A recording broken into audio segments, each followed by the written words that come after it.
So the properties of the isotopes, because they have the same electron configuration, the chemical properties are exactly the same.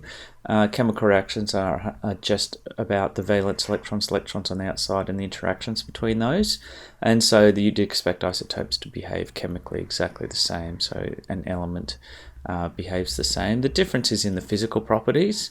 And that's how we were able to detect it in the first place.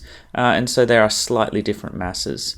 And so the different masses means they will move at slightly different rates. So they'll diffuse in a liquid or solid or gas at different rates, mainly the gas, because diffusion is faster as a gas or liquid.